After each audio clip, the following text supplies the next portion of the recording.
can share.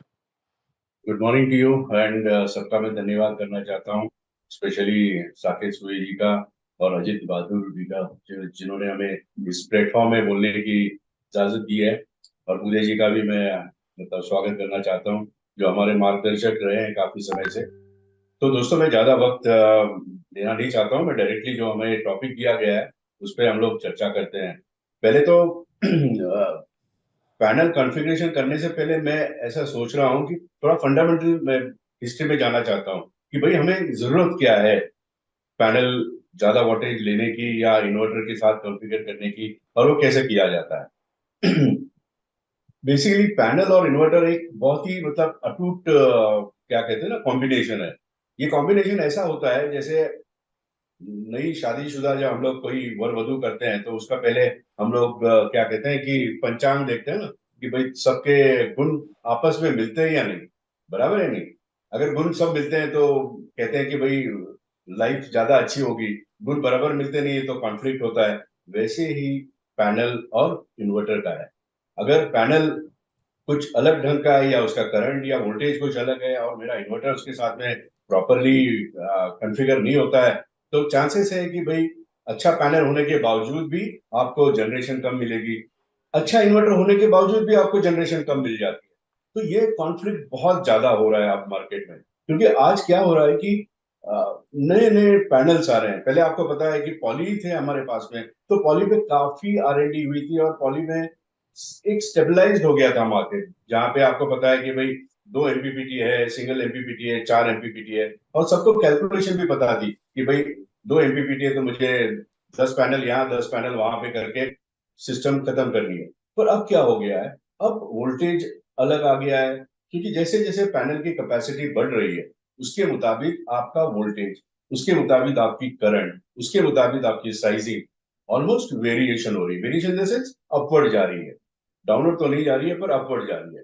तो अब इसके लिए आपको पहले तो समझना पड़ेगा सीरीज और पैरेलल कॉम्बिनेशन क्या होता है। ये बहुत इंपॉर्टेंट है। प्रैक्टिकली देखा गया है कि भाई आप अगर सीरीज करते हैं तो आपका जनरेशन ज्यादा होता है, पैरेलल किया तो जनरेशन कम होता है। ये बेसिकली फंडामेंटल है। मैं एक इसके लिए आपको एक एग्जांपल देना चाहता हूँ, हाइब्रिड इन्वर्टर का एग्जांपल, जहाँ पे बैटरी लगती है। बैटरी जैसे ही अपना पैनल भी होता है, सिर्फ पैनल करंट सोर्स है, बैटरी वोल्टेज सोर्स है। इसमें क्या होता है कि भाई एक 5 किलोवाट का इन्वर्टर है जहां पे मैंने 4 बैटरी 200 एम्पियर या 400 एम्पियर की लगा दी है 48 वोल्ट में। दूसरा 5 किलोवाट का इन्वर्टर है जहां पे मैंने 500 वोल्ट की DC बस है और जहां पे मैंने 10 एम्पियर वाली बैटरी लगाई है। प्रैक्टिकली ऐसा देखा गया है, दोनों का वोल्टेज सेम है, मतलब एच आप देखोगे तो प्रोबेबली इसका भी 500 एच है, इसका भी 500 एच है। पर जब ये पैरेलल में आप उसका बैकअप देखते हैं तो प्रोबेबली 1.5 गुना ज्यादा या 1.25 गुना ज्यादा हो जाता है। मतलब 25 to 50% आपको ज्यादा जनरेशन मिलती है या आउटपुट मिलता है या बैकअप मिलता है व्हेन यू आर यूजिंग से 500 वोल्ट DC। इसका मतलब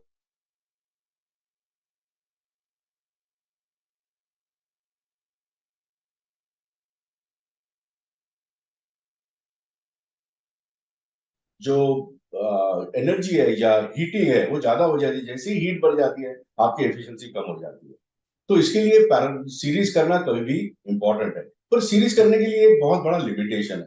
जैसे इंटरनेशनल जो इलेक्ट्रिकल कमिटी है उन्होंने कहा है कि भाई आपका सीरीज अगर सिंगल फेज में आप करते हैं तो 550 वोल्ट का होना चाहिए, या आप 3 फेज में करते हैं तो 1000 या 1100 या 1500 वोल्ट का होना चाहिए। 1500 वोल्ट के ऊपर आप जा नहीं सकते हैं, क्योंकि 1500 वोल्ट के ऊपर आप जब DC वोल्टेज जाता है तो हैजार्डस होता है। उसके लिए अब तक सेफ्टी स्टैंडर्ड्स भी डिफाइन किए नहीं है, और उसके जो डिवाइसेस है या उसके IGBTs है या मॉसफेट है वो भी अभी तक अवेलेबल नहीं है जो आप 150 वोल्ट के ऊपर लेके जा सकते हैं। तो ये बहुत बड़ा मतलब एक चैलेंज है, पर उसके ऊपर काफी काम चल रहा है। प्रोबेबली आप देखोगे 1 2 3 साल में ये आपका जो वोल्टेज है वो 500 वोल्ट में भी चला जाएगा। तो ये वोल्टेज और पैरेलल और सीरीज का कॉम्बिनेशन है। अब पैनल पे आप जाइए। अब जैसे हम पॉली पैनल यूज करते थे तो उनका VOC आपका 45 to 48 वोल्ट होता था और उसका करंट करीबन 8 से 12 एम्पियर का हो जाता था। पर अब जो रिसेंट पैनल आए, अभी रिसेंट पैनल में आपने देखा होगा जो मोनोपर्क सेल आए हैं, जिसका करंट बढ़ जाता है। टीना के आपने अभी नए नए पैनल देखे होंगे जिसमें अब 16 एम्पियर का करंट हो रहा है। उसके बाद में टॉपकॉन पैनल आ रहे हैं जिसकी एफिशिएंसी ज्यादा है, करंट भी ज्यादा है, वोल्टेज भी ज्यादा है। उसके बाद में आपने पढ़ा होगा कि भाई प्रोवस्की करके पैनल आ रहे हैं जो जिसके वोल्टेज भी ज्यादा है, करंट भी ज्यादा है, पर उसकी प्राइसिंग भी कम आ रही है, वेट भी कम आ रहा है। अभी आपने रिसेंटली चंद्रयान 3 में देखा होगा, वहां पे कैडमियम टेलोराइड के पैनल यूज किए हुए हैं, सेल यूज किए हैं, जो जिसका जो वेवलेंथ है, मतलब लाइट लेने की जो क्षमता है, वो काफी बड़ा स्पेक्ट्रम हो जाता है। तो मतलब इवन डिम लाइट में भी वो जनरेट कर सकते हैं। तो ये जो है ये पैनल के लिए है। तो पैनल में अभी वोल्टेज ज्यादा बढ़ने वाला है और करंट भी ज्यादा बढ़ेगा। अब आप इन्वर्टर की तरफ आइए। अभी इन्वर्टर में पहले क्या था कि भाई 13 एम्पियर तक की हम इन्वर्टर डिजाइन करते थे, पर अब जैसे पैनल की कैपेसिटी बढ़ रही है तो आपका इन्वर्टर की जो इनपुट कैरिंग कैपेसिटी वो भी बढ़नी चाहिए, उसका वोल्टेज भी बढ़ना चाहिए। तो अब बहुत से इन्वर्टर्स डिजाइन ऐसे मार्केट में आ रहे हैं कि जिसका वोल्टेज बैंड भी ज्यादा हो जाता है। जैसे मैंने आपको बताया कि 1500 वोल्ट तक हम लोग पहुंच गए हैं। पर 1500 वोल्ट के लिए डिवाइसेस है वो बहुत महंगे हो जाते हैं। तो छोटे इन्वर्टर में जो रूफटॉप इन्वर्टर है, जैसे 1, 2, 3, 5, 10 किलोवाट तक हम लोग लगा नहीं पाते हैं, क्योंकि उसकी कॉस्टिंग काफी चली जाती है। तो उसके लिए हमारे पास अभी ऑप्शंस क्या है कि भाई 1000 वोल्ट तक हम लोग 3 फेज पे जा सकते हैं और 550 वोल्ट हम लोग सिंगल फेज पे जा सकते हैं। और इसमें करंट का बहुत बड़ा इश्यू आ जाता है। अभी करंट के लिए बहुत से इन्वर्टर्स मार्केट में अवेलेबल है जो कहते हैं कि भाई हमारा इन्वर्टर 14 एम्पियर का है, पर एक्चुअली 14 होता नहीं है, वो 13 एम्पियर का ही होता है। वो पीक करंट 14 एम्पियर का हो जाता है। उसमें क्या होता है कि भाई आपने अगर टॉपकॉन या मोनोपोल पैनल यूज करते हैं तो प्रॉबेबली है कि मेरा पैनल दे रहा है 16 एम्पियर, पर मैं ले मतलब मेरा इन्वर्टर उसको कन्वर्ट करके 13 एम्पियर का ही करता हूँ, तो मेरा लॉसेस हो जाता है ना, 10 से 20% लॉसेस। ये लॉसेस आप मॉनिटरिंग भी कर सकते हैं। अभी जो हमारे पास में मॉनिटरिंग प्लेटफॉर्म सब कंपनी दे रहे हैं, तो उसमें जाके आप देख सकते हैं कि भाई कहाँ पे क्लिप आ रहा है, क्यों आ रहा है, वो एनालिसिस भी आप कर सकते हैं। तो ये बहुत बड़ा एक जो चैलेंज है ये हमारे लिए है कि भाई जब आप कोई भी इन्वर्टर यूज करते हैं तो उसका डेटा शीट आप जरूर देखिए।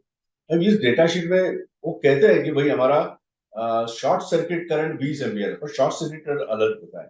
जब आप आईवी कर्व देखते हैं, आईवी कर्व में आपने देखा होगा कि भाई एक जगह पे आपका शॉर्ट सर्किट करंट होता है और एक जगह पे आपका वीओसी होता है। जब भी आप कोई प्रोजेक्ट डिजाइन करते हैं तो आपको ये दो चीजें बहुत ही मतलब इम्पोर्टेंट है कि भाई मेरा वोल्टेज, मैं जो स्ट्रिंग कर रहा हूँ उसका वोल्टेज वीओसी के ऊपर जाना नहीं चाहिए। जैसे ही वीओसी के ऊपर चला जाता है आपकी एफिशिएंसी कम हो जाती है, आपका जनरेशन कम हो जाता है और चांसेस है कि इन्वर्टर डैमेज भी हो सकता है। करंट के लिए कोई इशू नहीं है, क्योंकि मैंने जैसे पहले बताया कि हर पैनल जो करंट सोर्स है तो उसको आप डायरेक्टली शॉर्ट सर्किट भी कर सकते हैं। आपने अगर शॉर्ट सर्किट भी किया तो मैक्सिमम करंट जितना है उतना ही निकलेगा, उसके ऊपर कभी जाएगा नहीं।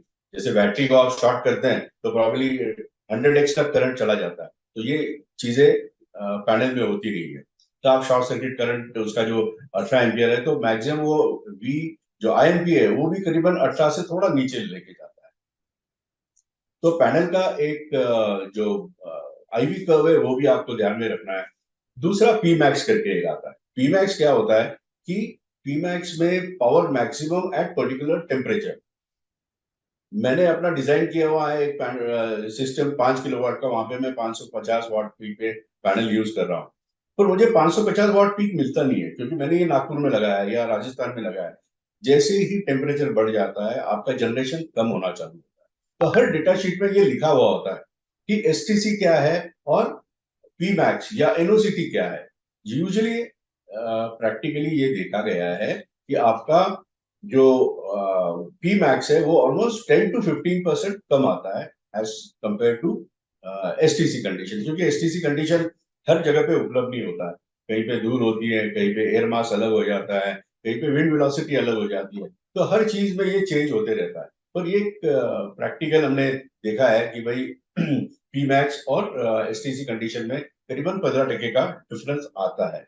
तो ये आपको बहुत जरूरी है याद रखने के लिए कि ये दोनों में कितना डिफरेंस है। क्योंकि बहुत सी जगह पे क्या होता है कि कस्टमर कहता है यार मैंने तो 5 किलोवाट दिया है, तो मुझे तो 5 × से मोनोपर्क में लगा रहा हूँ, तो मुझे 6 यूनिट या 7 यूनिट या 8 यूनिट मिलने चाहिए। ये ऐसे नहीं मिल सकता है आपको। आपको ये प्रॉपरली स्टडी करके कस्टमर को बोलना पड़ेगा कि भाई ये एसटीसी कंडीशन ऐसा होता है और इसका एक्चुअल कंडीशन ऐसा होता है, उसको हम लोग हमारे भाषा में। और दूसरा है, तीसरी चीज है फील्ड फैक्टर। एक है फील्ड फैक्टर, क्या होता है कि एक्चुअल एसटीसी और एक्चुअल मिलने वाला जनरेशन, उसका जो डिफरेंस है वो, उसको हम लोग फील्ड फैक्टर कहते हैं। तो ये बहुत इंपॉर्टेंट पैरामीटर्स है जो आपको स्टडी करने पड़ेंगे। कोई भी ईपीसी प्लेयर है उसके लिए ये बहुत इंपॉर्टेंट पैरामीटर्स है, ये आपको करने ही पड़ेंगे। उसके सिवा आपको एनालिसिस आप कर ही नहीं पाएंगे, क्योंकि ये टेक्निकल है। ये टेक्निकल के लिए आपको थोड़ा समय देना पड़ेगा। जी सर, एकदम सही आपने बोला। तब तक हम अपने दोस्तों से कुछ जो बीच में आपने कुछ कुछ टर्म्स बोले थे, तो ज़रा हम ज़रा रिकॉल कर लेते हैं। तो फ्रेंड्स, अभी सर ने हमें बताया कि भाई टेम्परेचर बढ़ेगा, तो आप बताइए उससे किस किस चीज़ में फ़र्क होगा। टेम्परेचर अगर बढ़ेगा तो कहाँ पे फ़र्क आएगा, करंट में या वोल्टेज में? लेट्स चेक आउट, आपने किस कितनी ध्यान से सुन रहे हैं। चलिए, रुष वर्मा जी का है, छोटा और पावरफुल सोलर अभी तक क्यों नहीं बन रहा है। चलिए, वो भी हम बताएंगे सर। हाँ, आज की डेट में जो मॉड्यूल्स आ रहे हैं वो 20-21% तक एफिशिएंट मॉड्यूल्स आ रहे हैं। हाँ, अरे वाह, ललित पनवर जी ने एकदम सही बताया कि भाई करंट है। प्रकाश पांडव जी ने voltage reduces voltage voltage. Mohammed Saeed ji ने बताया solar trick energy voltage. Very good. तो सुनील सर, है रिड्यूस करंट, करंट रिड्यूस हो रहा है, तो ये है आंसर अभी तक जो आपने बताया था। तो over to you sir. Okay. तो अब हमने पैनल के बारे में काफी जानकारी कर ली है। अब इन्वर्टर के बारे में मैंने आपको थोड़ा बताया कि इन्वर्टर में एक दो सेक्शंस होते हैं, एक एमपीपीटी होता है और दूसरा आपका ब्रिज होता है जो डीसी से एसी कन्वर्ट करता है। आज जो हमारा टॉपिक है एमपीपीटी के ऊपर है, तो मैं एमपीपीटी में आपको थोड़ा सा इन डिटेल बताना चाहता हूँ कि एमपीपीटी क्या करता है। भाई मेरा पैनल अगर जैसे 300 वोल्ट का है, पर मेरा जो डीसी बस है वो करीबन 600 वोल्ट का होता है ना, तो ऑलमोस्ट 300 वोल्ट का डिफरेंस है उसमें। मुझे जब 600 वोल्ट मिलता है तब जाके मैं उसको चॉप करके या डीसी टू एसी कन्वर्ट करके आपको 230 वोल्ट देता हूँ या 440 वोल्ट दे देता हूँ। पर मुझे ये 300 से 600 वोल्ट तक लेके जाना है ना वोल्टेज, तो उसके लिए हम लोग कहते हैं कि बूस्ट सर्किट हम लोग यूज करते हैं। तो बूस्ट सर्किट क्या होता है कि भाई मुझे कम वोल्टेज मिल गया, एक 300 वोल्ट मिल गया, तो मैं उसको बूस्ट करके करीबन 600 वोल्ट पे लेके जाता हूँ। अभी बूस्ट जब मैं 300 से 600 वोल्ट पे लेके जाता हूँ तो काफी एफिशिएंसी लॉस होती है ना। जैसे किसी के कंधे पे मैंने एक 10 किलो का वजन रखा है और उसको बोलता हूँ भाई 10 की जगह पे तू 100 किलो का वजन में तेरे सर के ऊपर रखता हूँ, तो डेफिनेटली उसको वो जो 5 मीटर पर किलोमीटर जाने वाला है वो तो 1 किलोमीटर पर जाएगा। तो ये क्या होता है, बोझा बढ़ने के साथ ही उसका एफिशिएंसी कम होता है। वैसे ही हमारे इलेक्ट्रॉनिक्स में है कि मुझे 300 से 600 पे लेके जाना है तो मेरी एफिशिएंसी कम हो जाएगी।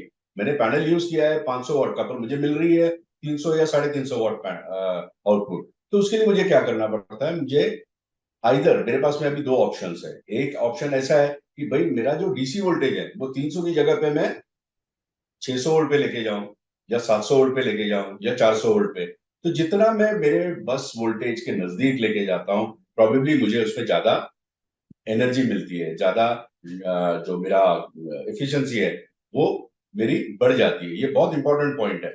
तो इसके लिए जब भी हम लोग पैनल का डिजाइनिंग करते हैं तो आपको ख्याल रखना है कि जितना भी ज्यादा वोल्टेज है, इतना भी ज्यादा नहीं होना चाहिए कि भाई मेरे मतलब 1000 वोल्ट मैक्सिमम वीओसी है तो मैं 1500 वोल्ट पे लेके जाऊं तो प्रॉब्लम होने ही वाला है।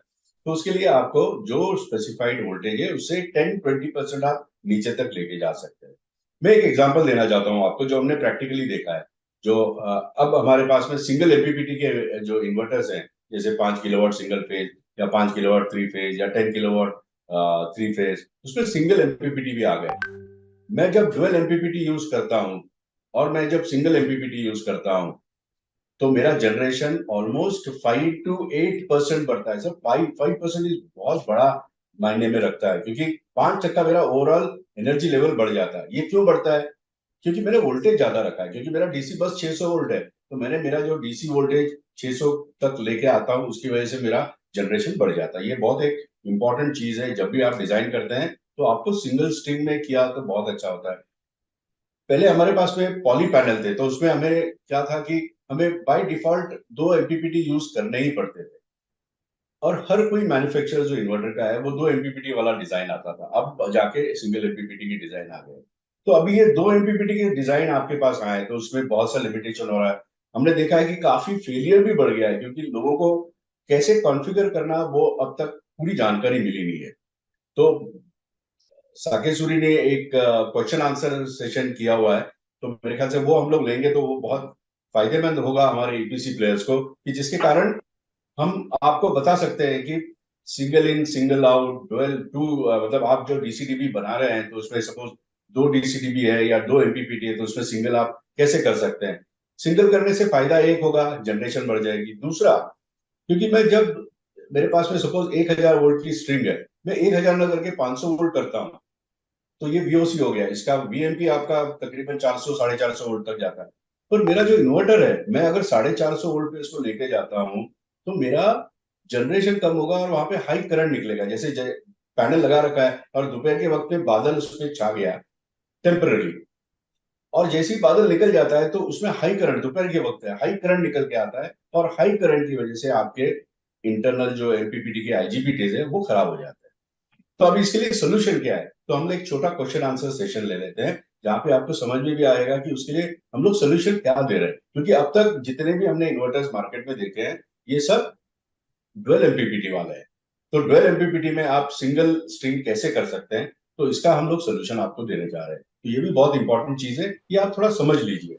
ये समझने से आपको एडवांटेज ये मिलेगा कि इन्वर्टर का जो फेलियर है वो कम हो जाएगा, पैनल साइजिंग प्रॉपरली आ जाएगी। जैसे मैंने आपको बताया था ना कि कोई शादी से पहले जो हम लोग पत्रिकाएं जोड़ते हैं, वैसे आपने अगर जोड़ दी तो प्रॉबेबली आपको जनरेशन भी अच्छी मिलेगी। ये दोनों के लिए फायदेमंद है, किसी के लिए भी फायदे, तीनों के लिए, मतलब ईपीसी वालों के लिए भी है, पैनल वालों के लिए, इन्वर्टर वालों के लिए, अल्टीमेटली कस्टमर की।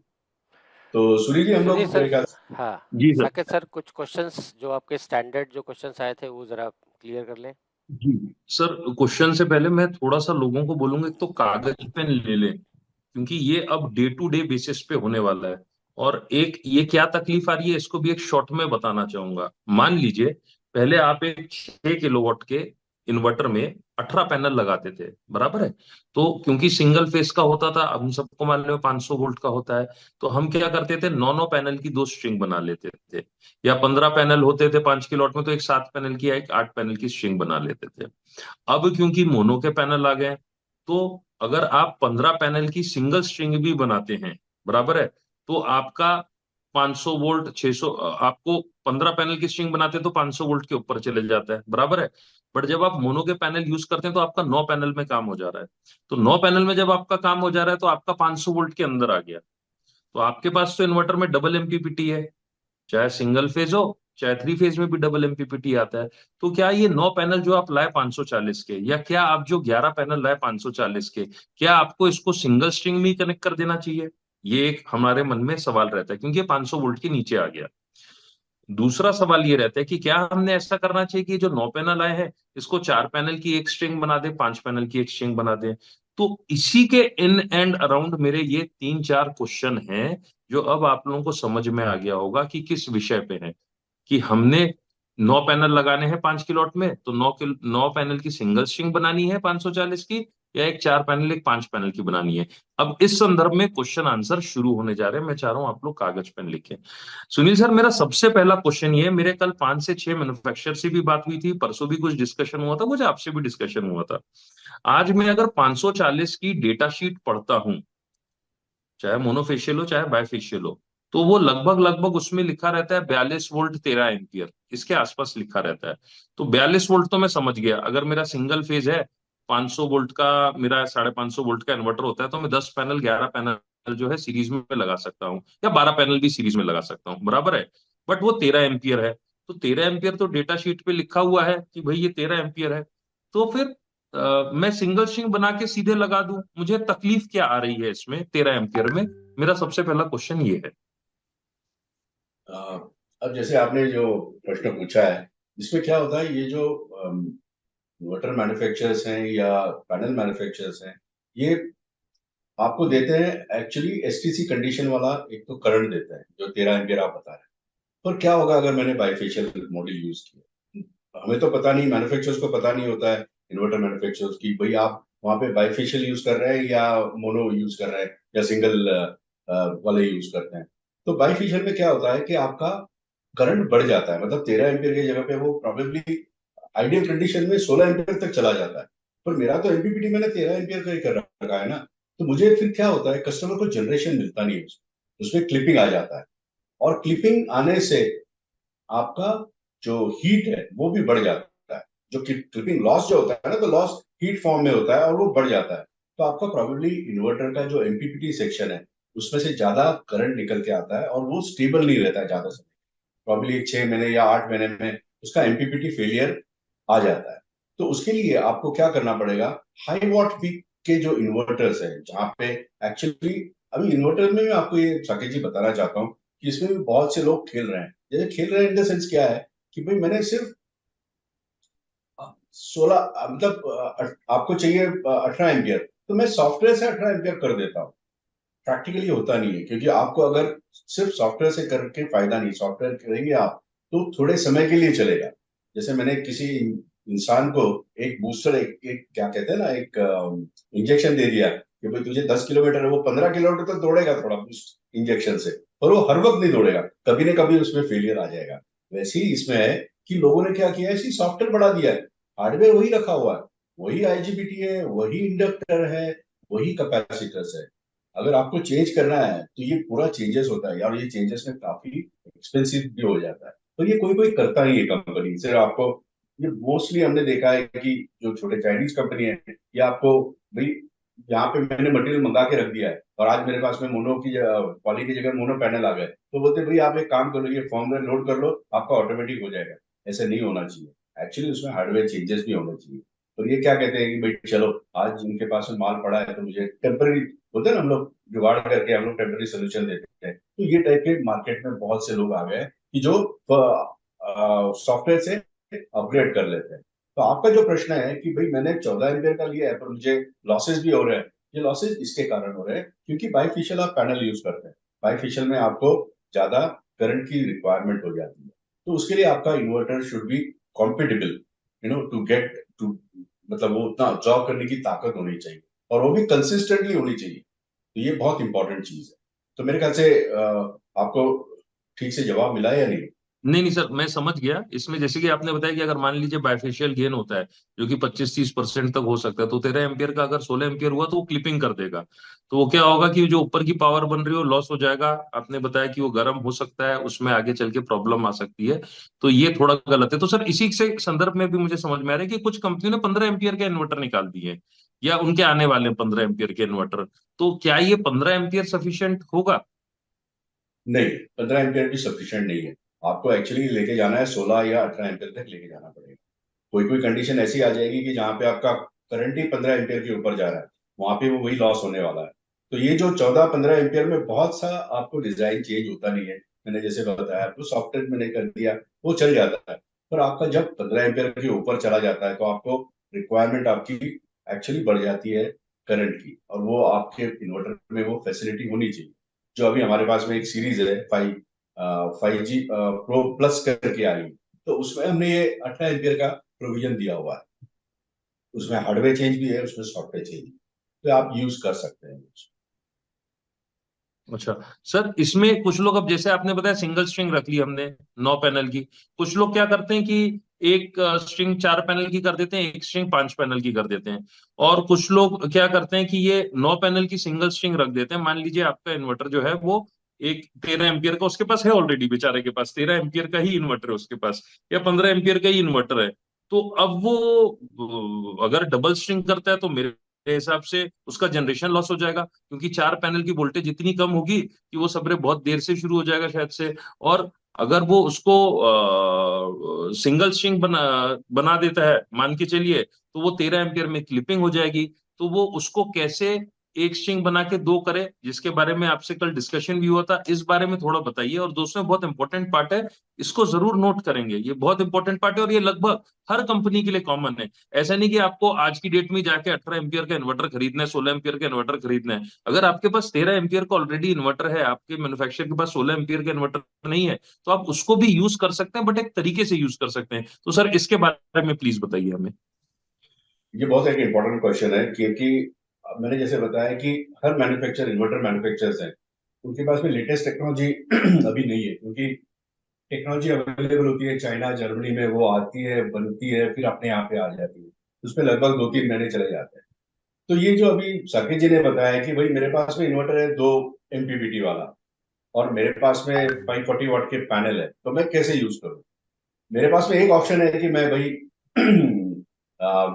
एक एग्जांपल लेके चलते हैं, मतलब आपको ठीक से समझ में आ जाएगा। 5 किलोवाट या 6 किलोवाट सिंगल एमपीपीटी और 12 MPPT का सिंगल फेज का इन्वर्टर है, तो मेरे पास में 550 या 540 या 530 के 10 पैनल है। अभी ये 10 पैनल, मुझे एक ऑप्शन ऐसा है कि मैंने देखा मेरे इन्वर्टर पे तो 2 MPPT लगे हैं, तो जनरल पब्लिक को क्या लगता है कि मैं एक काम करूँ यार, मेरे पास में तो 10 पैनल है, डिवाइड बाय 2, मतलब 5 पैनल एक एमपीपीटी को, 5 पैनल दूसरे एमपीपीटी को लगा देता हूँ, बराबर है।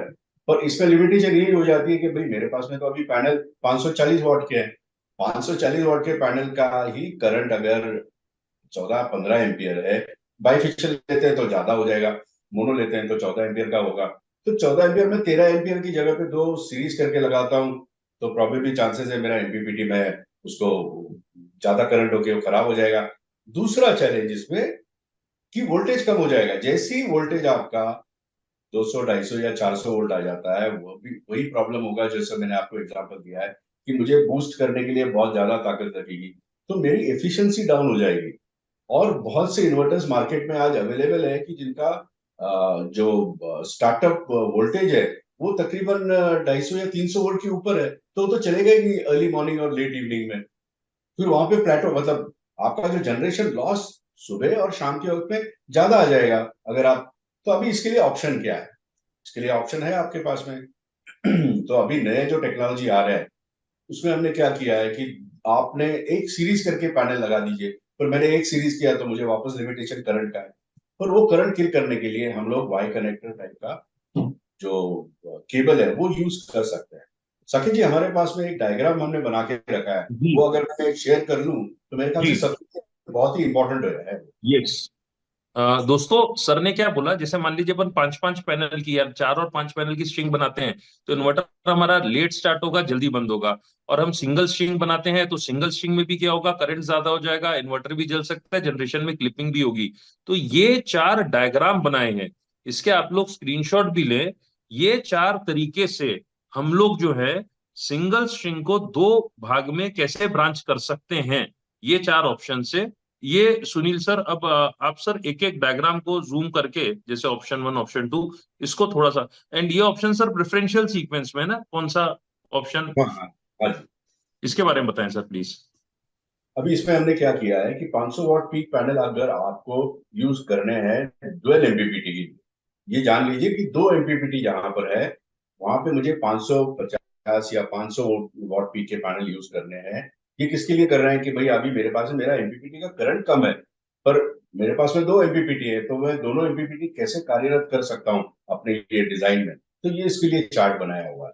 तो ये चार्ट है 2 MPPT के लिए, तो इसमें ऑप्शन एक है, क्योंकि अगर आप के सोलर इन्वर्टर लेते हैं तो हम लोग रिकमेंड करते हैं कि एसीडीबी डीसीडीबी की जरूरत नहीं है, पर बहरहाल बहुत सी जगह पे हमने देखा है कि इंस्पेक्टर कहता है नहीं हमें तो एसीडीबी डीसीडीबी उसके साथ में चाहिए, तब जाके हम लोग अप्रूव कर लेंगे। तो ये जो पहला हमने ऑप्शन दिया है ये बिना एसीडीबी डीसीडीबी के लिए, सॉरी पहला नहीं है, सेकेंड ऑप्शन जो दिया है ये बिना एसीडीबी डीसीडीबी के है। इसमें क्या होता है, आप एक स्ट्रिंग का केबल लेते हैं तो उसमें पॉजिटिव और नेगेटिव आती है, आपको एक सेकेंडरी ऑप्शन हम लोग देते हैं कि आप उसकी सीरीज में एक फ्यूज लगा सकते हैं, और फ्यूज के बाद में 2 वाई कनेक्टर लगा दीजिए। एक वाई कनेक्टर होगा पॉजिटिव के लिए, एक वाई कनेक्टर होगा नेगेटिव के लिए, और ये दोनों जो है वो PV1 PV2 के पॉजिटिव नेगेटिव में चला जाएगा। बहुत ही सर सिंपल है। सर वापस आप एक बार जूम कर देंगे सर? ऑप्शन 2 आप बोल रहे हैं ना सर, उधर ऊपर? हाँ जी। हाँ, थैंक यू सर। तो ये जो ऑप्शन है इसमें हमने क्या किया है, पैनल मैंने अभी 540 के मैंने एक ही सीरीज कर दी है, मतलब सीरीज यानी एक दूसरे को जोड़ के मैंने पॉजिटिव और एक नेगेटिव आ गई है। तो पॉजिटिव में मैंने एक फ्यूज डाल दिया जो बहुत ही सस्ता है, एक प्रोटेक्शन मिल जाता है सेकेंडरी आपको, भले ही इनसाइड प्रोटेक्शन अवेलेबल है पर आप एक्सटर्नली भी ये प्रोटेक्शन लगा सकते हैं। ये प्रोटेक्शन इसके लिए होता है कहीं कभी कभी कोई एमपीपीटी शॉर्ट हो गया या किसी ने वायर उल्टी लगा दी, उसके लिए ये प्रोटेक्शन फ्यूज फॉर्म में आता है। तो ये मैंने फ्यूज लगा दिया, और उसके आगे मैंने वाई कनेक्टर जो अपने को मिलते हैं आज मार्केट में फ्री अवेलेबल है। इनफैक्ट हम लोग जहाँ पे डुअल एमपीपीटी का इन्वर्टर है उसके साथ में हम लोग फ्री ऑफ कॉस्ट हमारे वाई कनेक्टर और फ्यूज भी दे रहे हैं। तो किसी को अगर वाई कनेक्टर लगाना है तो वो मतलब आराम से लगा सकता है, जो बॉक्स के अंदर ही हमारे जो एक्सेसरीज उसके साथ में आता है। तो ये मैंने एक वाई कनेक्टर लगा दिया पॉजिटिव साइड पे, उसका एक पॉजिटिव PV1 जो हमारे इन्वर्टर पे पॉजिटिव है वहां पे चला जाता है, और PV2 के पॉजिटिव पे चला जाएगा। वैसे ही नेगेटिव में एक वाई कनेक्टर आपको लगाना है, वहां से आपका वाई कनेक्टर का एक जो तार है वो PV2 को नेगेटिव में जाएगा और PV1 के नेगेटिव में जाएगा। अभी ये सब होने के बाद में एक छोटा प्रोग्राम हमने दिया हुआ है। ये प्रोग्राम ऐसा है कि भाई आपको सिस्टम में जाना है। ये प्रोग्राम इसके लिए हमने दिया है, ये कस्टमर एंड पे भी वो काम इसके ऊपर कर सकते हैं। क्योंकि बहुत से मैंने कंपनी देखी है वो रिमोटली आपको बोलते हैं कि भाई आप रिमोट एक्सेस करो, फिर मैं सॉफ्टवेयर देता हूँ, उसके बाद में सॉफ्टवेयर करो, कभी वाईफाई अवेलेबल नहीं होता है, कभी बहुत सी तकलीफें आती हैं। तो इसके लिए हमने हमने हमारे इन्वर्टर में क्या किया है कि इन्वर्टर में ही एक मेन्यू दे दिया है कि भाई कस्टमर एंड पे जाके आप डायरेक्टली यहाँ पे फॉल्ट 9 कंडीशन एक आता है, वहां पे आप जस्ट शॉर्ट प्रेस कीजिए, ई टुडे आता है, उसके बाद में शॉर्ट प्रेस कीजिए तो VPM करके आ जाता है, उसके बाद में लॉन्ग प्रेस करना है। अब ये लॉन्ग प्रेस करने में क्या होता है कि एक एक ऑप्शन आता है कि इंडिपेंडेंट मोड, मतलब कि भाई मैं मेरा MPPT 1 और 2 ये पहले हमारे पॉली पैनल में यूज करते थे, पर अभी मुझे तो मोनो पैनल यूज करना है, मुझे दोनों MPPT पैरेलल करना है। तो उसके लिए मैं वापस एक प्रेस करता हूँ तो जाके इनपुट मोड सेट पैरामीटर पे आ जाता है, पैरेलल मोड पे आ जाता है। पैरेलल मोड में हम लोग क्या करते हैं, दोनों MPPT जैसे ये 13 एम्पियर है वो 13 एम्पियर, मैं ये दोनों को जोड़ देता हूँ तो मेरे पास में करंट कितना मिल जाता है, 26 एम्पियर। तो बहुत ज्यादा करंट मिल जाता है। तो कोई भी पैनल दुनिया का हो, जैसे जो ट्रीना के पैनल है 16 या 18 एम्पियर के, वो भी आप यूज कर सकते हैं। तो इसमें आपको करंट का लिमिटेशन जो पहले था वो वही इन्वर्टर में हम लोग उसमें अचीव कर सकते हैं। वोल्टेज का प्रॉब्लम नहीं है, क्योंकि वोल्टेज ऑलमोस्ट आपने 10 पैनल यूज किए हैं तो 450 वोल्ट के सिंगल फेज में, या 20 पैनल आप यूज करते हैं 10 किलोवाट के लिए, तब भी आपका वोल्टेज VOC है वो 1000 वोल्ट के ऊपर जाता नहीं है। तो हर जगह पे विन विन सिचुएशन हो रही है। मतलब वही इन्वर्टर जो डुअल MPPT है मैंने सिंगल MPPT में कन्वर्ट कर दिया, मेरी करंट बढ़ गई है, मेरा वोल्टेज बढ़ गया है, जिसके कारण आपको जनरेशन ज्यादा मिल जाता है। तो ये एक ऑप्शन मैंने आपको बताया। दूसरा ऑप्शन अभी मैं आपको बताना चाहता हूँ कि भाई आपको ACDB DCDB लगाने के लिए वहां पे कंपल्शन है। तो ये जो हमारा डायग्राम है, जो ऑप्शन 1 मैंने यहाँ पे लिखा है, या ऑप्शन 1 में क्या होता है कि मेरे पास में 1 in 2 आउट का DCDB ऑलरेडी है, या ऑलरेडी लगा रखा है, या मैं लगाना चाहता हूं। तो उसके लिए आपको क्या करना पड़ेगा, वही दो पैरेलल स्ट्रिंग आ गई है आपके पास में, यहाँ पे आपको वाई कनेक्टर की जरूरत नहीं है ये ऑप्शन में। क्यों नहीं है, क्योंकि यहाँ पे आपके दो ऑलरेडी आउटपुट निकल रहे हैं, एक पॉजिटिव में मतलब दो आ रहे हैं, नेगेटिव में दो आ रहे हैं। तो आप डायरेक्टली PV1 PV2 को कर लीजिए, और जो मैंने आपको एक मेनू बताया है उसमें जाके आप पैरेलल मोड कर लीजिए, तो आपका इन्वर्टर परफेक्ट ओके हो गया है बिना वाई कनेक्टर के। तो ये बिना वाई कनेक्टर के आप यूज कर सकते हैं। ये ऑप्शन 1। अभी मैं जाता हूँ ऑप्शन 3 के लिए। अभी ऑप्शन 3 में क्या आएगी, भाई मैंने 1 in 1 आउट का DCDB लगा रखा हुआ है। तो 1 in 1 आउट है, क्योंकि इसका आउटपुट 1 ही है ना। अभी पहले इसमें आपने देखा था आउटपुट 2 था, इसके लिए मुझे कोई इश्यू नहीं था, मैं वाई कनेक्टर की जरूरत नहीं। यहाँ पे आपको वाई कनेक्टर दो यूज करने पड़ेंगे। जैसे पहले हमने बताया कि पॉजिटिव के लिए एक वाई कनेक्टर, दूसरे नेगेटिव के लिए एक वाई कनेक्टर, जिसमें से दो तारे जाती है, जो प्लस में जाएगी दो जगह पे, PV1 PV2 पे, और दूसरी माइनस में चली जाएगी। तो ये हो गया आपका ऑप्शन 3। और एक ऑप्शन है पर वो जनरली कोई यूज करता नहीं है, पर अगर करना चाहता है तो वो कर सकता है।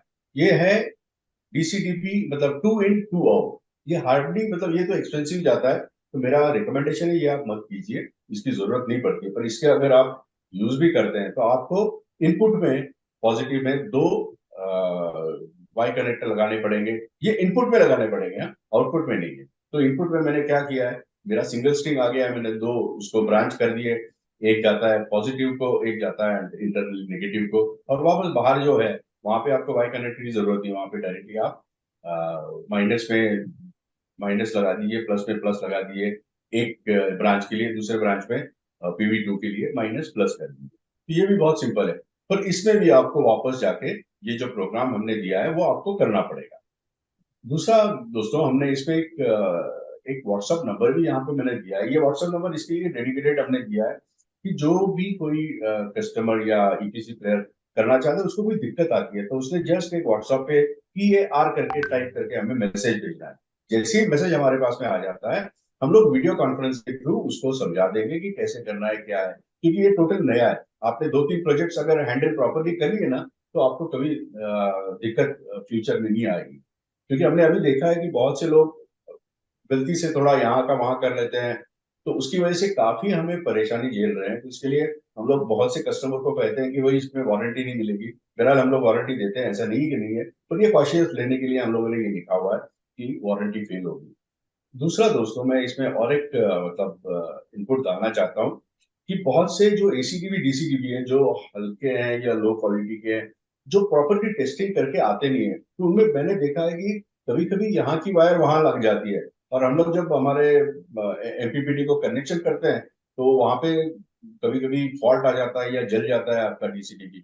ये internally loose wiring, improper wiring, low Y, मतलब मेरा एक्चुअल रिक्वायरमेंट, आपने वाई कनेक्टर देखा होगा, जो उसकी 2 ब्रांचेस होती है ना, वो 4 मतलब क्या कहते हैं, 2.5 स्क्वायर एमएम की होती है, और नीचे की जो होती है ना सिंगल, वो 6 स्क्वायर एमएम की। ये क्यों होती है? क्योंकि उसमें से करंट ज्यादा जाता है। वैसे ही आपका अगर एसीडीबी या डीसीडीबी है, तो उसको आपको परखने की जरूरत है कि भाई उसने जो आपकी सिंगल जहाँ पे आप ज्यादा करंट जाता है, तो वो करंट के लिए 6 स्क्वायर एमएम की वायर यूज की है या नहीं। ये तो बहुत बड़ा इंपॉर्टेंट पॉइंट है। तो इसके ऊपर भी आप प्रॉपरली स्टडी कीजिए, और कहीं पे आपको भी दिक्कत आती है तो हम है ही यहाँ पे आपको जवाब देने के लिए और टेक्निकल गाइडेंस करने के लिए। क्योंकि इसके कारण फेलियर मार्केट में काफी बढ़ रहा है, तो इसके ऊपर आप प्रॉपरली अंकुश लगा सकते हैं जब आप ये थोड़ा सा स्टडी करें। तो सूर्य जी, अजय जी, जी सर। जी ये सर, अभी ये अपना स्क्रीन स्क्रीन शेयर आप बंद कर सकते हैं। तो फ्रेंड्स, मुझे लगता है इसमें कि आपके मन में और भी कई क्वेश्चंस होंगे, तो मैं चाहूँगा कि भाई आप अपने वो चैट बॉक्स में लिख दें। आप लिंक्डइन पे जुड़े हुए हैं, आप वहाँ से भी लिख सकते हैं, और यूट्यूब पे भी हैं तो वहाँ से भी अपने क्वेश्चंस लिख सकते हैं। Over to you Suri sir. अ, इसमें जैसे कि मैंने समझा, मैंने कल भी इस पे स्टडी की कि भाई हमने ऐसे में हमारे बड़े पैनल हैं और हमारे इन्वर्टर जो है 13 एम्पियर के रेटिंग के हैं या 15 के हैं, और हम रिस्क नहीं लेना चाहते कि भाई बायफेशियल या करंट ज्यादा हो तो हमें जनरेशन लॉस नहीं करना है। तो हम सिंगल स्ट्रिंग ले आए, और सिंगल स्ट्रिंग आ गई, हाई वोल्टेज होगी तो इन्वर्टर जल्दी चालू होगा, लेट ऑफ होगा, बराबर है। तो सिंगल स्ट्रिंग लाने के बाद फिर क्योंकि हमारे एम्पियर कम है इन्वर्टर के, तो हमने उसको क्या कर दिया, ब्रांच कर दिया 2 पार्ट में। 2 पार्ट में ब्रांच करने से क्या हुआ, वोल्टेज उतनी रहेगी, करंट कम हो जाएगा। तो अगर वो 16 एम्पियर जाता भी है तो एमपीपीटी पे 8 एम्पियर का ही रहेगा। तो ये सर ने हमको 4 जो मेथड बताए हैं, एक तो ये कि सीधे वाई कनेक्टर लगा दिया जाए, जो कि हम लोग विदाउट डीसीडीबी के सोलारे में तो लगा ही सकते हैं। दूसरा ये है कि हम 1 इन 2 आउट की डीसीडीबी यूज कर ले। तीसरा ये है कि हम 1 इन 1 आउट की कर लें। जब 1 इन 1 आउट की करेंगे तो हमको पहले वाई कनेक्टर लगाना पड़ेगा। और तीसरा ये हो सकता है बाद में लगाना पड़ेगा, तीसरा ये हम 2 इन 2 आउट की कर ले। तो ये कागज जो है सर, ये शेयर भी कर देंगे। और ये तकरीबन हर कंपनी के लिए लग जाएगा, कि कोई केस सोलार के लिए लगेगा ऐसा जरूरी नहीं, हर कंपनी के लिए लग जाएगा, जितने हमने 6 मैन्युफैक्चर से बात की। बट ये लगाने भर से नहीं होगा। इन्वर्टर को सपना नहीं आएगा कि ये सिंगल स्ट्रिंग आ रही है और मुझे दोनों एमपीपीटी पैरेलल करने हैं। इन्वर्टर को हमको पैरेलल मोड सेटिंग ऑन करनी पड़ेगी। इसमें दिया हुआ है कि केस सोलारे में आप कैसे कर सकते हैं कि भाई 4 बटन दबाने और इंडिपेंडेंट मोड से इंडिविजुअल मोड से पैरेलल मोड पे आ गए। कोई दूसरी कंपनी की हो सकती है, दूसरी सेटिंग होगी, कोई कंपनी कहती है कि भाई आप नहीं कर सकते, हम ऑनलाइन करेंगे। तो सबका अपना अलग अलग हो सकता है। तो सबसे ये रिक्वेस्ट है कि आप अपने बड़े पैनल लगाते हो अपने इन्वर्टर मैन्युफैक्चरर से पूछ लें कि अब जब हम सिंगल स्ट्रिंग लगा के वाई कनेक्टर लगा रहे हैं तो पैरेलल मोड कैसे एक्टिवेट करने की जरूरत है। और अपनी डीसीडीपी को जरूर देखें, जैसे सुनील सर ने बोला है, बहुत इंपॉर्टेंट बात है। जब आप इतनी सिंगल स्ट्रिंग ला रहे हैं, इतना हाई करंट, इतनी हाई पावर आ रही है, और अंदर डीसीडीपी के 2.5 एमएम की वायर लगी है, या अंदर फ्यूज लगा ही 15 एम्पियर का है, तो या एसपीडीजे एमसीबी कम रेटिंग की लगी है, तो ऐसा ना हो कि वो दिक्कत करे। तो आपको डेटा शीट इन्वर्टर की, पैनल की, साथ साथ आपको पैरेलल मोड सेटिंग कैसे करनी है और आपके सही कैपेसिटी के है कि नहीं है, ये पूछना है। सर मुझे एक चीज और पूछनी है। जैसे अभी हमारे ये तो हो गया चलो आज की डेट में एग्जिस्टिंग इन्वर्टर को यूज करने का। आगे चल के 15-16 एम्पियर के इन्वर्टर भी आ जाएंगे, और जैसे कि हम लोगों के पास, हम लोग ऑलरेडी 5-6-7 किलोवाट में सिंगल एमपीपीटी इन्वर्टर यूज करते हैं। तो उसमें सिंगल एमपीपीटी में हम लोग क्या करते हैं कि भले ही हमारे 20 पैनल भी हों, है ना, पॉली के, तो भी हम सिंगल स्ट्रिंग में दे देते हैं। अगर मान लीजिए हमारे 12 पैनल मोनो के भी हैं तो भी हम सिंगल स्ट्रिंग में दे देते हैं। तो हम लोग इस झंझट से बच जाते हैं। ये सब, ये वाई कनेक्टर लगाना, पैरेलल मोड एक्टिवेट करना, ये नहीं करना पड़ेगा। तो क्या ये जो 8-10-12 किलोवाट है, 10 किलोवाट का मैं एग्जांपल लेता हूँ, उसमें 20 पैनल लगते हैं, तो 20 पैनल होते कितने हैं? 800-850 वोल्ट हो जाते हैं। आज 45 वोल्ट 42 वोल्ट का पैनल है इनफैक्ट। तो क्या ये 8-10-12 में भी ऑप्शन आ सकता है? और सिंगल फेज में भी अगर मैं बात करूं, जहाँ दो स्ट्रिंग है, हम लोग फिर वाई कनेक्टर लगा रहे हैं, पैरेलल मोड कर रहे हैं, तो ये भी तो 500 वोल्ट का है, 550 वोल्ट का, जैसा भी आपने बताया। इसमें भी 10 पैनल अगर हमने 42 वोल्ट के लगा दिए तो 5.5 किलोवाट भी हो जाएगा और 420 वोल्ट हो जाएगा। तो इसमें भी क्यों सिंगल एमपीपीटी अब तक के मैन्युफैक्चरर नहीं निकाल पाए? इसमें क्योंकि हमारे ये सब, ये वाई कनेक्टर लगाना, पैरेलल मोड एक्टिवेट करना, ये हर कोई नहीं कर रहा है। फेलियर सह ले रहे हैं। इन्वर्टर वाला जो है इंस्टॉलेशन को ब्लेम कर रहा है, इंस्टॉलेशन करने वाला इंटीग्रेटर जो है वो मैन्युफैक्चरर को ब्लेम कर रहा है, डीलर को, कि मेरे को सही सोल्यूशन नहीं मिला। तो इसका परमानेंट सोल्यूशन क्या होना चाहिए, या क्या कर सकते हैं हम लोग? या साकेत जी, आपने बहुत एक बढ़िया प्रश्न पूछा है। तो बेसिकली इसमें क्या होता है कि मैंने जैसे बताया कि इंडिया में बहुत ही कम लोग हैं जो मैन्युफैक्चरिंग करते हैं, जिनका खुद का R&D है। ये कौन कर सकता है कि जिसका खुद का R&D है? तो अब हमने, हमारा तो केस बना रहे, मेरे ख्याल से ऑलरेडी हमारा 5 किलोवाट सिंगल एमपीपीटी मार्केट में आ गया है। Okay, 10 kilowatt single MPPT market में नेक्स्ट मंथ में लॉन्च हो रहा है। तो ये जो वाई कनेक्टर का प्रॉब्लम है आपका, ये परमानेंटली सॉल्व हो जाएगा। अभी दूसरी कंपनी के लिए प्रॉब्लम क्या होता है, क्योंकि वो प्रोडक्ट यहाँ पे बनता नहीं है, वो अगर चाइना में बनता है तो वहां पे R&D करो, उसके ऊपर रिसर्च करो, फिर पीसीबी बनाओ सिंगल एमपीपीटी का। वेल एमपीपीटी का पीसी बनाए रखा है उनके पास में, हजारों करोड़ में बना के रखते हैं। तो उसको वो इमीडिएटली चेंज करने के लिए उनके लिए भी बहुत ही इश्यूज होते हैं इंटरनल कंपनी के लिए। तो वो इमीडिएटली करते नहीं है।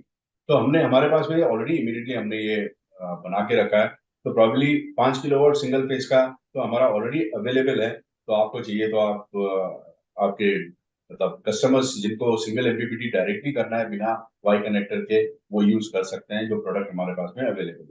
बाकी कंपनी मुझे लगता है कि 2 या 3 महीने के बाद में, क्योंकि अभी देखिए 540 वाट का ट्रेंड आने वाला है, आ गया है, और वो कंटिन्यूसली रहेगा जैसे पॉली का था। तो अभी पॉली आपने जैसे बताया पहले कि वही एब्सोल्यूट होने वाला है, पॉली टेक्नोलॉजी अभी इस पे आ गए हैं। उसके बाद में नए नए टेक्नोलॉजी आ रहे हैं। जैसे टेक्नोलॉजी आते हैं तो कंपनी रिसर्च करते हैं और उसके मुताबिक प्रोडक्ट मार्केट में लाते हैं। तो की सोलर की तरफ से ये दोनों भी प्रोडक्ट अवेलेबल है, सिंगल एमपीपीटी वाले 18 एम्पियर के। तो आप बेझिझक उसमें सिंगल स्ट्रिंग करके बनाइए, जिससे आपको आउटपुट अच्छा मिलेगा, जिससे रिलायबिलिटी होगी। और क्या होता है, इससे हीटिंग भी बहुत कम हो जाती है। जैसे मैंने एग्जांपल आपको दिया था बैटरी का, जो 500 वोल्ट की बैटरी और 48 वोल्ट की बैटरी, क्या फर्क है उसमें? क्योंकि हीटिंग जैसे ही कम हो जाता है, एनर्जी आपकी लगभग 1.25 और या 1.5 गुना बढ़ जाती है। और ये हमने प्रैक्टिकली भी देखा है। तो इसमें बहुत ही अच्छा सबके लिए स्कोप होगा अगर सिंगल एमपीपीटी यूज करते हैं। जी सर। अच्छा फ्रेंड्स, अभी मैं बता दूं कि भाई ये जो टॉपिक था इसके ऊपर जितना भी जो बेसिक इन्फॉर्मेशन था और जो डेटा सुनील सर ने हमारे साथ शेयर किया, वो हम आप लोगों को आपके ग्रुप्स के ऊपर भी हम शेयर कर देंगे कुछ ये सेशन करने के बाद। इनफैक्ट जैसा कि आप लोगों की ही डिमांड थी कि भाई और जैसा इस सेशन के स्टार्ट में हमने बताया था कि भाई कई लोग इस सेशन को ज्वाइन कर पाते हैं, कई लोग थोड़ा सा लेट ज्वाइन करते हैं, कई लोग कुछ चीज़ मिस आउट कर जाते हैं। तो उसी को ध्यान में रख के एसोसिएशन की तरफ से या आप लोगों की डिमांड पे ही हमने अब ये जो सेशंस हैं, इंटरैक्टिव इंफॉर्मेटिव सेशंस, ये हम अपने यूट्यूब चैनल के ऊपर हर संडे के ऊपर करने वाले हैं। तो अब घबराने की कोई बात नहीं है। अगर आपने प्रोग्राम मिस आउट भी कर दिया है तो आप उसे उसकी रिकॉर्डिंग भी अब देख सकते हैं। एंड इनफैक्ट मेरा तो यही कहना होगा कि भाई चूँकि इंटरैक्टिव है तो हम एक्सपर्ट, आप अगर एक्सपर्ट से कुछ पूछना चाहते हैं तो वो एक लाइव वाले में वो एडवांटेज होता है जो रिकॉर्डेड में आपको नहीं मिल सकता। फिलहाल कुछ क्वेश्चंस आए हैं सर, ज़रा उन लोगों को भी ले लेते हैं। उससे पहले मैं एक चीज़ और बताऊंगा कि भाई REI 2023 4-5-6 अक्टूबर को हो रहा है। उसका हमने चैट बॉक्स में एक विजिटर्स रजिस्ट्रेशन का भी लिंक शेयर कर दिया है, और साथ ही में एक व्हाट्सएप ग्रुप भी बनाया है, that is for specially for REI, तो आप उसमें भी ज्वाइन हो जाइएगा, हम उसके ऊपर भी अपडेट्स देते रहेंगे। एक और चीज़ मेरे को वहाँ पे दिख रही है, there is number of viewers is almost 200 touch कर रहे हैं, लेकिन हमारे उधर लाइक्स कुछ कम दिख रहे हैं। अभी हम ऑलमोस्ट 1 घंटा हो गया है प्रोग्राम करते-करते, और जितना भी इन्फॉर्मेशन था ऑलमोस्ट आधे इन्फॉर्मेशन तो हम दे चुके हैं, लेकिन वहाँ पे लाइक्स उतने दिख नहीं रहे हैं। तो फ्रेंड्स, आपके उधर एक वो नीचे एक लाइक बटन दिख रहा होगा, तो आपसे रिक्वेस्ट है कि भाई वो लाइक बटन ज़रूर दबा दें, और आपके मन में जो भी क्वेश्चंस हैं वो भी आप पूछें। सर, एक क्वेश्चन आया था, मैं 1 मिनट पढ़ लेता हूँ पूनम एनर्जी से। इस उनका क्वेश्चन है कि इस 6 square DC cable required for 520 watt peak plus module. ये 6 स्क्वायर की वायर जहां हम वाई टाइप कनेक्टर से जब हम आगे लेके जा रहे हैं, या उनका क्वेश्चन ये है कि भाई 520 के लिए क्या 6 स्क्वायर की वायर की जरूरत होती है?